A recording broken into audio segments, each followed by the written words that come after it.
Eu quero convocá-lo agora para abrir a sua Bíblia no Evangelho de Marcos. Nós vamos estudar um pouco deste Evangelho, deste livro, que fala sobre o Senhor Jesus Cristo.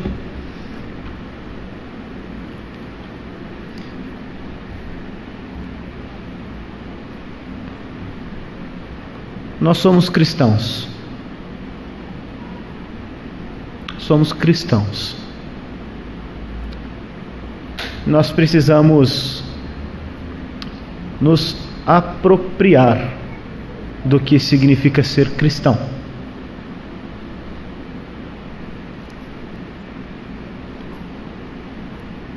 O Evangelho de Marcos, ele começa com uma sentença muito contundente.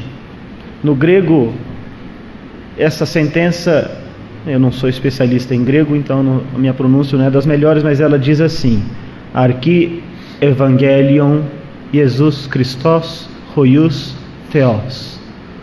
Princípio do Evangelho de Jesus Cristo, o Filho de Deus. Eu quero trabalhar um pouco com os irmãos hoje essa sentença, o significado que ela tem para nós cristãos, e quem sabe a gente consegue avançar um pouco nos primeiros capítulos de Marcos. Mas deixa eu falar um pouco sobre essa literatura, o Evangelho. Daqui a pouco eu entro no texto, mas eu preciso fazer uma introdução breve. Nós temos nas Escrituras do Novo Testamento 4 Evangelhos: Mateus, Marcos, Lucas, João. E os Evangelhos formam uma espécie de biografia. Naqueles tempos, Palestina, primeiro século, Império Romano, biografia normalmente era produzida sobre pessoas de grande notoriedade, homens pensadores ou realizadores de grandes feitos. Eles já tinham ali os registros dos seus feitos, dos seus ideais, em formas biográficas. Elas remontam àquele período já. Todavia, nós temos nos Evangelhos a biografia de um palestino, primeiro século, filho de carpinteiro, nascido no norte de Israel, nasceu no sul, mas viveu no norte, Nazaré, Galileia, e que não, segundo os olhos humanos, realizou grandes feitos. Mas temos aqui a história de Jesus. Nos 4 evangelhos nós vemos a sua linhagem, remontando a Davi, a Abraão. Vemos a história do seu nascimento, infância, ministério público, privado, seu ensino, o conteúdo da sua mensagem, sua jornada por Israel, seu trabalho de evangelização, seu ministério de misericórdia. E antes de eu avançar aqui, eu quero fazer uma digressão rápida e dizer aos irmãos: nós somos cristãos. Nós precisamos conhecer os evangelhos. Nós precisamos conhecer a história de Jesus de Nazaré. Nós precisamos conhecer a história de Hoius Theos, o Filho de Deus. O Dr. Heber Jr., ele foi um dos autores de um artigo aqui dessa revista, e ele escreveu justamente sobre o Evangelho, não como literatura, mas da mensagem do Evangelho. E eu gostei do título que ele deu à mensagem dele. Ele disse assim: muito prazer, Evangelho. Nós temos aqui os Evangelhos. Eles estão estendendo a mão para a igreja, para o povo de Deus, para aqueles que são do caminho, para os discípulos, para os cristãos, estão dizendo: muito prazer, Evangelho. Nós precisamos conhecer os Evangelhos. Nós precisamos conhecer a história, a narrativa histórica da vida, ministério, da obra do Filho de Deus. Nós somos cristãos. O cristão precisa conhecer Cristo. O Evangelho nos apresenta Cristo. Nós precisamos sorver a mensagem do Evangelho. Nós precisamos mergulhar na mensagem do Evangelho. E os Evangelhos contam a mensagem do Evangelho, contam a mensagem do Senhor Jesus Cristo. Agora, o Evangelho de Marcos é o segundo livro do Novo Testamento. registros históricos muito antigos já apontam a autoria de Marcos, mas sugerem que o autor intelectual deste evangelho de fato foi Pedro. Marcos foi um sujeito bastante interessante na história do Novo Testamento, porque nós temos bastante informação sobre ele no livro de Atos. Ele era sobrinho de Barnabé, ele seguiu com Paulo naquela primeira viagem missionária, teve problemas sérios com o apóstolo Paulo ali, porque ele ficou talvez desmaiado ali, espantado com as pressões que significavam ser ali um missionário num período conturbado da história do cristianismo, que foi os seus primeiros anos, e desmaiou ali de desânimo, ficou no Chipre, não quis seguir viagem. Isso trouxe ali algum tipo de conflito entre o apóstolo Paulo e Barnabé, de modo que na segunda viagem missionária, Paulo separou-se de Barnabé, Barnabé seguiu seu caminho, Paulo seguiu seu caminho. E todavia, Marcos, que foi o causador, o pivô deste conflito, tornou-se um grande cooperador do apóstolo Paulo. As epístolas mais tardias do apóstolo Paulo vão falar de João Marcos como seu cooperador. Ele diz assim em Timóteo: traz-me Marcos, porque ele é muito útil para o meu ministério. Aconteceu alguma coisa que o texto bíblico não relata, que mudou o procedimento de Marcos e também do próprio apóstolo Paulo.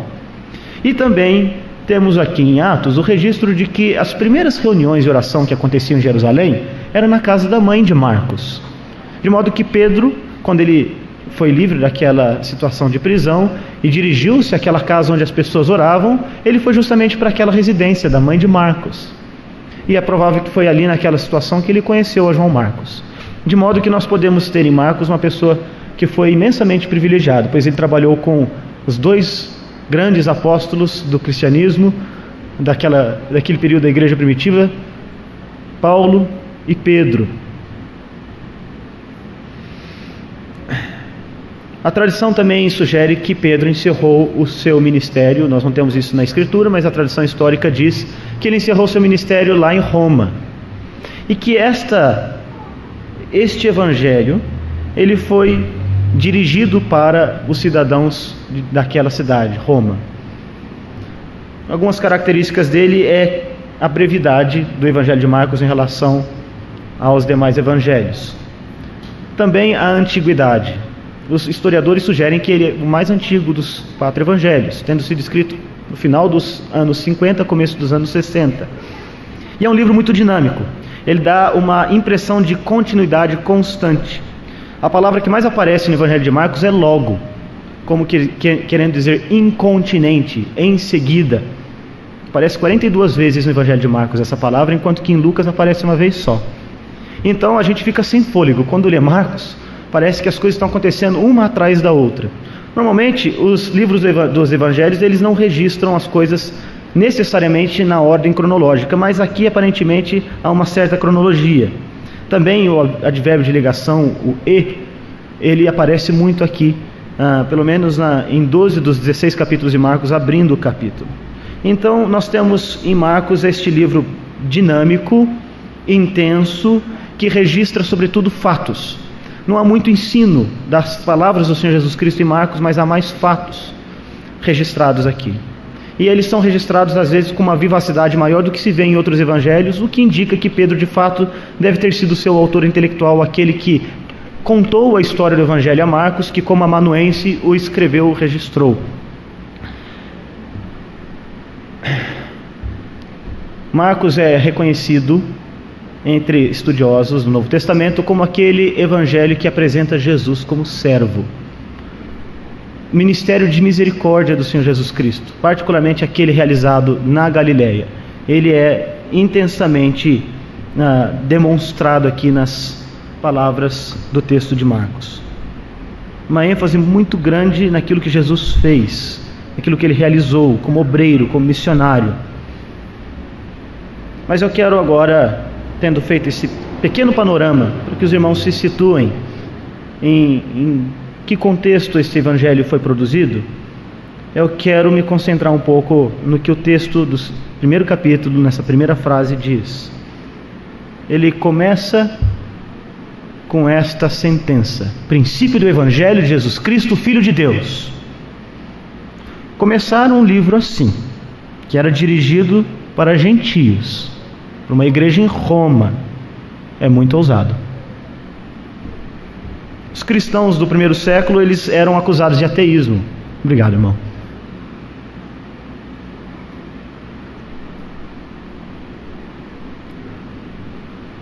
Isso mesmo, de ateísmo.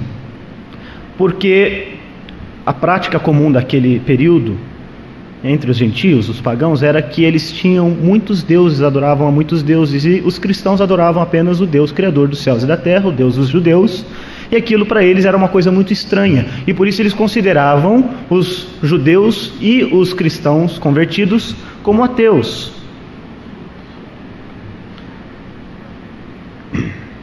Se o Evangelho de Marcos foi mesmo dirigido a Roma, naquele primeiro século, no ano 50 ou 60, o imperador naquela época era Nero.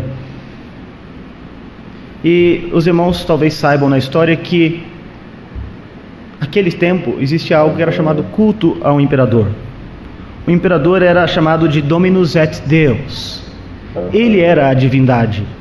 Os homens precisavam curvar-se não só à sua autoridade terreal, mas à sua autoridade divina. Era atribuído ao imperador poderes divinos. E todavia, o que nós temos aqui é o apóstolo dirigindo-se àquela igreja na cidade de Roma, aos súditos de Roma, aos cidadãos romanos, aqueles que eram pressionados a verem César, a divindade, dizendo que o carpinteiro de Nazaré, nascido em Belém da Judéia, este sim é filho de Deus. Não é pouca coisa isto. A gente não consegue às vezes dimensionar o significado da afirmação da divindade de Jesus Cristo, de Jesus de Nazaré, naquele contexto. E talvez hoje em dia nós enfrentemos o mesmo problema. Jesus é o Filho de Deus. Nós somos cristãos. Nós precisamos compreender o significado cósmico, teológico, bíblico, histórico desta afirmação. O Filho de Deus. A Escritura diz que Ele é o resplendor da glória e a expressão exata do ser de Deus. Jesus de Nazaré. Aquele que sustenta todas as coisas com a palavra do seu poder. Aquele que não julgou ser usurpação, ser igual a Deus, mas a si mesmo se esvaziou, assumindo forma de doulos, escravo. Nossa tradução usa a palavra servo, mas é escravo, tornando-se em semelhança de homens. Jesus de Nazaré, Jesus que nasceu na história, no século I, na Palestina, lá na Judéia, e que andou nesta terra, é um com Deus em essência. Cristãos, nós precisamos nos lembrar disto. O Cristo a quem exaltamos, a quem servimos, a quem cantamos, é o Filho de Deus. Ele é o próprio Deus. E o Evangelho de Marcos, ele vai se encarregar de nos apresentar logo na sua primeira sentença e depois nos relatos que nos contam sobre o ministério do Filho de Deus, as evidências que apontam para a divindade plena de Jesus Cristo, de Jesus Christos. Nós temos em Marcos os registros do poder que o Senhor Jesus exercia sobre espíritos. Capítulo 1, verso 24 a 27 diz que aquele homem possuído de um espírito imundo, naquela sinagoga, o espírito disse: que temos nós contigo, Jesus Nazareno? Vieste para perder-nos? Bem sei quem és, o Santo de Deus. Mas Jesus o repreendeu, dizendo: cala-te, sai desse homem. Então o espírito imundo, agitando-se violentamente, bradando em alta voz, saiu dele. Todos se admiraram a ponto de perguntarem entre si: que vem a ser isto? Uma nova doutrina. Verso 34 também conta que o Senhor Jesus Cristo curou muitos doentes, de toda sorte, de enfermidades, e expeliu muitos demônios, não lhes permitindo que falassem, porque sabiam quem Ele era. Capítulo 3, verso 11, vai dizer que os espíritos, quando viam, prostravam-se diante dele e exclamavam: Tu és verdadeiramente o Filho de Deus. Aliás, em Marcos, nós temos o próprio Marcos abrindo o Evangelho dizendo que Jesus é o Filho de Deus. Depois temos Deus Pai e Deus Espírito Santo dizendo: Tu és o meu Filho amado em quem me comprazo. Temos os demônios dizendo: Tu és o Filho de Deus. Nós temos depois até aquele centurião, quando Jesus Cristo estava pendurado naquele madeiro, dizendo: Bem sei agora que verdadeiramente és o Filho de Deus. E mesmo os fariseus disseram: Queres te fazer como o Filho de Deus? Na sua hipocrisia, eles reconheceram que Jesus fazia-se igual a Deus.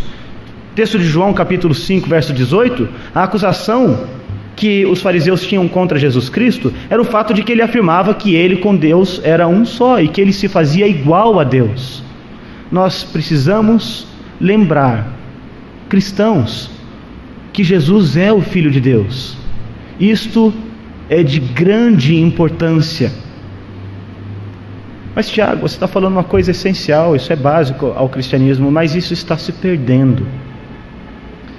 Texto de João capítulo 14, de João capítulo 16, vai dizer que o ministério do Espírito Santo, que é uma pessoa, um ser divino, pessoa da Trindade, igual com o Pai, igual com o Filho, é apresentar ao Filho, é indicar quem é o Filho, é exaltar e glorificar ao Filho. Todavia nós vemos hoje no cristianismo que se pratica em muitos lugares, inclusive em nosso país e nesta cidade, o Espírito Santo sendo tratado como uma força impessoal e que dá algum tipo de energia e poder às pessoas, e ninguém mais sabe quem é Jesus.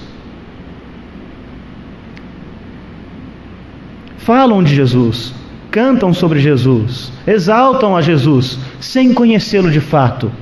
Nós temos um problema cristológico muito sério nas igrejas cristãs. E eu não quero me deter aqui falando dos problemas que afligem a igreja cristã, mas eu quero lembrar aos cristãos de que a nossa fé cristã, e nós falamos sobre isso, ela tem como objeto a pessoa e a obra de Jesus de Nazaré. Jesus Cristo, e Marcos vai dar conta disso, realizou muitas curas. Aquele homem leproso, quando chegou-se a Jesus e pediu que fosse purificado, ele usou de uma expressão tão feliz quando ele disse: se tu quiseres, tu podes. Jesus disse: eu quero, fica limpo. E ele ficou. Jesus ainda sabia o que se passava no coração dos homens. Capítulo 2, verso 8. Vai dizer: Jesus, logo percebendo por seu espírito que eles arrazoavam, disse-lhes: por que arrazoais sobre estas coisas em vosso coração? Capítulo 3, verso 5 vai dizer que, olhando ao redor, indignado e condoído com a dureza do coração, disse a um homem: estende a mão. Estendeu-a a mão e foi restaurado. Por causa daquele homem que foi curado na sinagoga, ele enxergava o coração humano. Ninguém mais pode fazer isto. Os homens queriam experimentá-lo e todavia ele sabia exatamente o que se passava em sua mente. Quando nós vemos esse episódio no capítulo 3 que fala sobre o pecado contra o Espírito Santo, ali é muito interessante porque Jesus condena esse tipo de pecado, dizendo que ele é imperdoável. E o pecado contra o Espírito Santo é justamente atribuir a Satanás ou atribuir a qualquer outra coisa uma obra que evidentemente é do Espírito. E que obra era essa? A obra que Jesus realizava. Ali eles estavam negando a divindade do Senhor Jesus Cristo, a autoridade que ele tinha para dizer as coisas que dizia, para fazer as coisas que fazia, não reconhecendo quem ele era. E isso era pecar contra o Espírito Santo, cujo ministério é justamente apresentar aos homens quem é Jesus. Jesus também tinha poder sobre todas as coisas. O texto de Hebreus diz que ele é o Criador de todas as coisas e que sem ele, isso João vai dizer, nada do que foi feito se fez. texto de Hebreus capítulo 1, verso 4, vai dizer algo semelhante.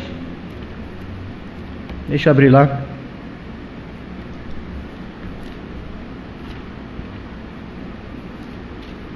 Diz assim: nesses últimos dias nos falou pelo Filho, Deus, a quem constituiu o herdeiro de todas as coisas, pelo qual também fez o universo. Ele é o resplendor da glória e a expressão exata do seu ser, o texto que citei, sustentando todas as coisas pela palavra do seu poder. Depois de ter feito a purificação dos pecados, assentou-se à direita de Deus Pai Todo-Poderoso. Jesus é o Filho de Deus, Ele é o próprio Deus. Nós, cristãos, precisamos ser lembrados disso. O apóstolo Pedro vai dizer para a sua igreja, lá na epístola que escreve, que ele os traz lembrados de algumas dessas coisas que são tão fundamentais, que precisam ser sempre recontadas à igreja, para que não percamos de vista a realidade essencial da nossa fé. E a nossa fé está centrada na pessoa de Jesus Cristo, o Filho de Deus. Lutero dizia que aquele bebezinho lá na manjedoura, com seu balbuciar, sustentava o cosmos, a criação, o universo. Deus se fez homem. Anselmo, um teólogo medieval do século XII, ele escreve essa obra famosa, dizendo: por que Deus se fez homem? Deus se fez homem. Será que a gente consegue compreender? Eu acho que não, eu não consigo. O que isso significa? O próprio Deus, na pessoa do Filho, Ele assimila a nossa natureza humana, Ele a recebe para si, e Ele muda então assim o seu próprio ser, no sentido de que Ele permaneceu essencialmente Deus e nada disso foi perdido, mas Ele recebeu agora esta natureza humana completa. Ele não é meio homem, meio Deus. Ele é vero homem, homem verdadeiro, completo, corpo e alma, e Deus verdadeiro. Nós cristãos precisamos ter a noção do que isso significa, porque quando nos reunimos a cada domingo, e quando celebramos a ceia do Senhor, e quando cantamos, nós estamos justamente lembrando quem é Jesus, o que Ele fez por nós, e por que nós estamos aqui, qual é o sentido de nós sermos cristãos. Tem a ver com Jesus Cristo, o Filho de Deus. Nós precisamos meditar nestas coisas, nós precisamos admirar estas coisas, nós precisamos nos lembrar destas coisas. E os textos dos evangelhos estão aí justamente para cumprir este papel, de trazer-nos lembrados de quem é Jesus. Ele é o Filho de Deus. E Jesus então se fez homem. Esse nome, Jesus, significa Jeová é a salvação, Deus é a salvação. Ele se fez homem com um propósito: trazer salvação aos homens. E o texto aqui de Marcos, versos 2 a 6, vai nos dizer que já nos tempos antigos os profetas anunciavam que Jesus viria. Isaías dizia que um homem viria preparando o caminho para a vinda de Jesus. O texto de João, em que o próprio Senhor Jesus Cristo dá testemunho desse homem, diz que este homem, João Batista, era a lâmpada que alumiava o mundo, e que por algum tempo nós fizemos uso ou gozo desta luz. João 5,35. E João anunciou Jesus Cristo. Foi muito importante na história da redenção. Na verdade foi fundamental o que nós lemos aqui nesses primeiros versos, o cumprimento das profecias de Isaías e dos outros profetas acerca da vinda de Jesus Cristo, e o fato de que Ele se fez homem para cumprir toda a justiça em nosso favor. Por que Deus se fez homem? Porque Deus quis reconciliar a humanidade caída consigo mesmo. Mas a justiça de Deus é elevada, ela foi ofendida, a lei de Deus foi transgredida, quebrada, não há reparação. Nós não podemos fazer nada, absolutamente nada, para restaurar as coisas ao status quo. Nós somos legatários, herdeiros desta herança maldita que é o pecado, a queda, que nos aflige a todos nós. E todavia, ainda que isto nos seja legado por Adão, nós não somos puxados pela orelha para cometer os nossos pecados, nós os fazemos porque queremos fazê-los. Isto está em nós. É algo que opera no nosso ser mais interior, no íntimo dos nossos corações, que é de onde, aliás, vêm todos os nossos pecados. A gente não dá conta de reparar as coisas. Qualquer tipo de religião que prega a possibilidade de alcançarmos o favor de Deus por nossos próprios esforços, ela contraria a essência do ensino bíblico. E ela ofende a ideia de que o próprio Deus precisou fazer esse homem para que isso fosse possível. Um pregador que eu citei um dia desses, George Whitefield, ele disse o quê?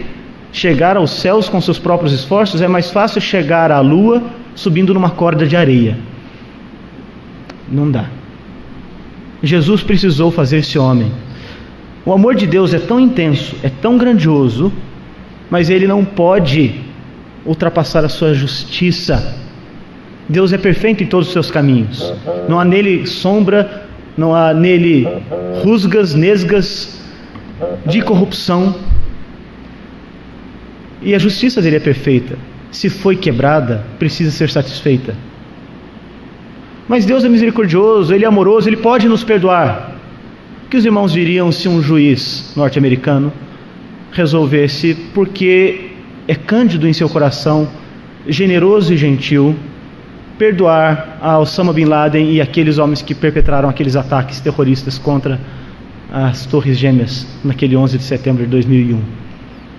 Nós diríamos que aquilo é injusto, ainda que fosse um ato de bondade.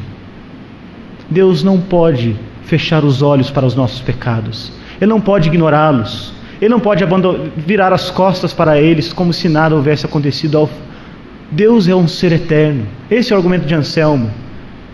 Ele está eternamente ofendido pelo que os nossos pecados representam. E só o próprio Deus eterno é que pode aplacar a ira de Deus contra o pecado. Porque a Escritura fala muito da ira de Deus. A ira de Deus revela do céu contra todos aqueles que praticam a injustiça, que detêm a verdade pela injustiça.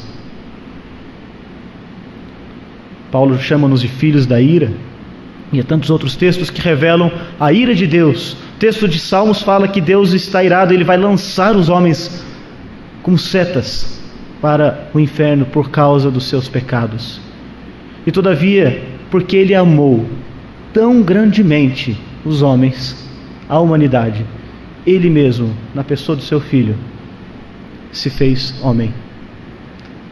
Agora, o homem Jesus Cristo, Ele precisou satisfazer a justiça de Deus, cumprir todas as coisas que nós, homens, falhamos em cumprir. Para que Ele se fizesse o nosso representante, para que Ele se fizesse o nosso mediador, para que Ele se colocasse no nosso lugar, Ele precisou satisfazer as exigências de Deus. E Ele o fez.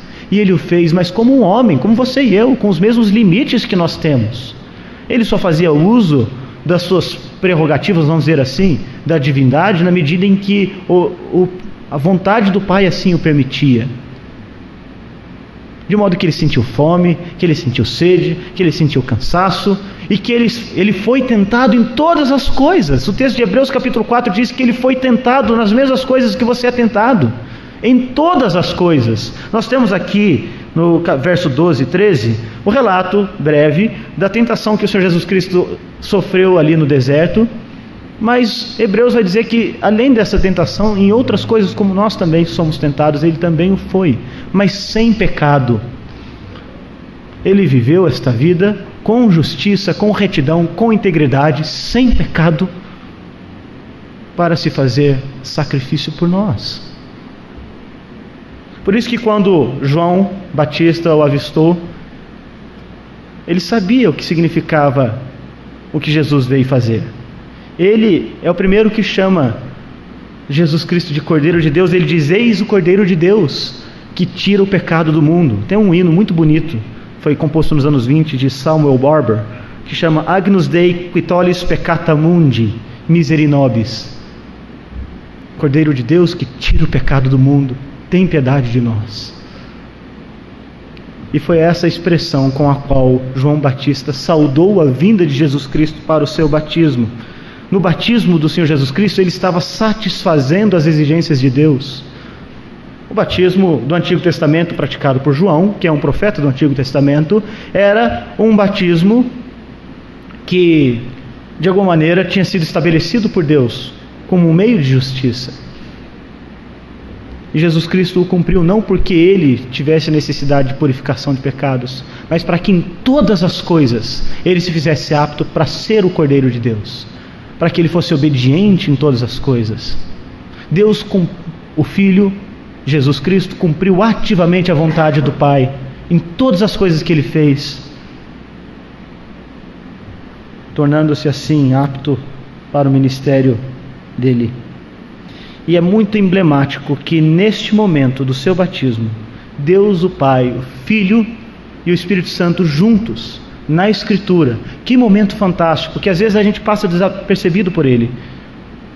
Quando o Espírito Santo se manifesta na forma de uma pomba, e Deus o Pai, ele exclama dos céus, de modo que a voz dele se faz, não sei de que maneira, ouvir, ressoar, retumbar ali naquele lugar, dizendo: eis o meu Filho amado, eu tenho nele prazer. Eu tenho prazer no meu Filho.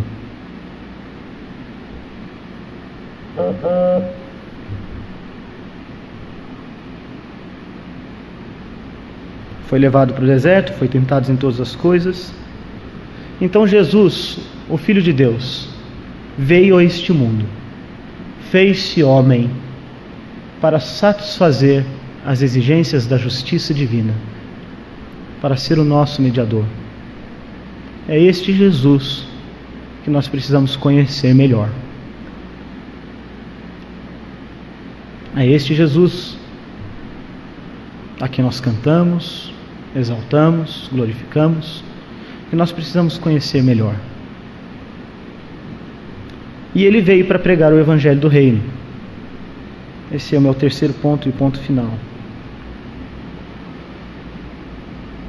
Verso 14 do capítulo 1 diz assim: depois que João foi preso, foi Jesus para o norte do país, foi para Galiléia. Ele tinha sido batizado na Judéia, no Rio Jordão. E ele começou a pregar o Evangelho de Deus. De quem é o Evangelho, meus irmãos? De quem é o Evangelho? O Evangelho de Deus, ele não é nosso. Nós não podemos açucarar o Evangelho, nós não podemos aguar o Evangelho, nós não podemos alterar, adulterar o Evangelho, subverter o Evangelho, porque isso é coisa muito séria. Ele é de Deus. Os anjos perscrutam estas coisas, eles anelam por falar do Evangelho. E no entanto Deus, ele concedeu a honra da pregação, a embaixatura do reino dele, a vocês, aos cristãos, a nós, a igreja. Como é que nós podemos subverter esta mensagem? Como é que nós temos coragem de mudar a essência do Evangelho, de mudar a mensagem do Evangelho, de tentar torná-lo mais atraente? Que tolo é isto! Se o próprio Filho de Deus, Jesus Cristo, ele pregou o Evangelho do jeito que ele era, sem concessões, sem pirotecnias, sem alterações, sem adulterações, mas na sua essência, de forma explícita, de forma verdadeira, contundente, dizendo: homem, você é pecador, todos pecaram, a uma se fizeram inúteis, não há um justo, nenhum sequer. E quer saber de uma coisa? Você não pode se fazer justo a si mesmo. Mas sabe qual que é a boa nova? A boa nova é que eu sou justo, Jesus dizendo. E eu vou subir naquele madeiro. Hoje à noite nós vamos falar um pouco sobre isso, para que essa justiça seja imputada a você, e você seja declarado justo por causa do que eu fiz, quando você me confessar com fé. Essa é a mensagem do Evangelho. Não tem muita coisa complicada aí não. Lembra, essas cartas do Novo Testamento, os textos do Evangelho, eles eram lidos para aqueles camponeses, para aqueles pescadores, para aqueles homens simples do primeiro século. Às vezes a gente complica demais as coisas, não é? A gente precisa ler o Evangelho com a simplicidade que ele tem e da forma direta que ele se apresenta, com a qual ele se apresenta. E esta mensagem de Jesus, ele dizia: o tempo está cumprido, o reino de Deus está próximo, arrependei-vos e crede no Evangelho. A mensagem do Evangelho é uma mensagem de fé e arrependimento. A gente poderia gastar bastante tempo aqui para dissecar isso, eu gostaria de fazê-lo, vamos deixar isso para uma outra oportunidade. Mas isso é a essência, a suma do ensino de Jesus Cristo. Há muita beleza nesta frase aqui, meus irmãos. Arrependei-vos e crede. Há muitos pressupostos importantes nela também. O primeiro pressuposto em arrependei-vos e crede é que nós precisamos de arrependimento. O homem é pecador. Senão ele não pedia arrependimento dos homens. Se Jesus não reconhecesse o pecado no homem, ele não diria arrependei-vos. Epistrofê, mudai o caminho. Metanoia, mude a sua mente, mude o seu coração. São as palavras usadas no Novo Testamento para falar de arrependimento. Então ele pressupõe o pecado do homem, a rebeldia do homem contra Deus, a condição do homem diante de Deus. É uma condição desesperadora, nós não podemos negociar aqui. Isso precisa ser dito. O homem é chamado no Evangelho para mudar a sua mente. A mente é intercambiável com o coração. O coração na Escritura é interessante que, na verdade, às vezes fala de nossos rins, o nosso intestino. Não desse órgão que nós temos aqui que bombeia o nosso sangue, mas daquele nosso ser mais interior. É ali que precisa acontecer essa mudança radical. E isso é fruto da obra do Espírito Santo, que regenera o nosso coração, dando-nos capacidade para crer em Deus. E o homem, então, ele é chamado para mudar a sua disposição mental, mudar o seu coração, mudar a sua direção, mudar os seus valores, mudar a sua cosmovisão, a sua visão de mundo. É chamado para abandonar a si mesmo, para voltar-se para Deus. Ele é chamado ao arrependimento. João Batista também pregava essa mesma mensagem. Os apóstolos pregaram essa mesma mensagem. Paulo pregou essa mesma mensagem. A igreja primitiva pregou essa mesma mensagem. Arrependei-vos e crede. Nós precisamos voltar para as coisas essenciais. Naquelas primeiras 95 teses, nas 95 teses de Martinho Lutero, a primeira dizia assim: Nosso Senhor e Mestre Jesus Cristo, potência agite, que é um chamado ao arrependimento. E ele chama-nos também à fé. Ontem nós falamos um pouco de fé. A fé não é uma coisa vaga, meus irmãos. Não é um sentimento meramente. Ele envolve os nossos afetos? Sim. Envolve as nossas emoções? Sim, naturalmente. Mas não é uma coisa assim, vaga, etérea, indefinível. A fé, ela tem conteúdo. A fé tem conteúdo. Nós cremos naquilo que nós conhecemos. E porque nós conhecemos, nós amamos. O nosso afeto, o nosso amor a Jesus Cristo, a mensagem cristã, a mensagem do Evangelho, é fruto ou consequência ou efeito do conhecimento que nós recebemos quando o Evangelho nos é apresentado. De modo que a fé, ela envolve esses três elementos que mencionei ontem: conhecimento, assentimento, fidúcia, confiança. Esta confiança amorosa, dependente, aquilo que é lançar-se aos braços do Senhor Jesus Cristo, aos cuidados dele, a certeza de que Deus governa os nossos destinos, o nosso caminho, as nossas vidas, e de que estamos seguros no barco quando estamos com Jesus Cristo. Esta certeza, esta confiança, este amor que nós temos para com o Senhor Jesus Cristo, essa coisa que envolve os nossos afetos, é resultado do conhecimento que nos foi apresentado do conteúdo da fé cristã. Jesus, o Filho de Deus. E nós precisamos ter essa fé no Evangelho, na mensagem da salvação, na mensagem de perdão.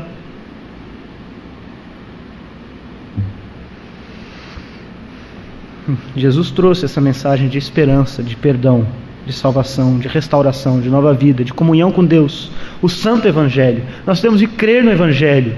Arrependei-vos e crede no Evangelho. Nós precisamos amar o Evangelho, precisamos proteger o Evangelho, nós precisamos viver o Evangelho, precisamos anunciar o Evangelho. Arrependei-vos e crede, pistéos, tem fé no Evangelho.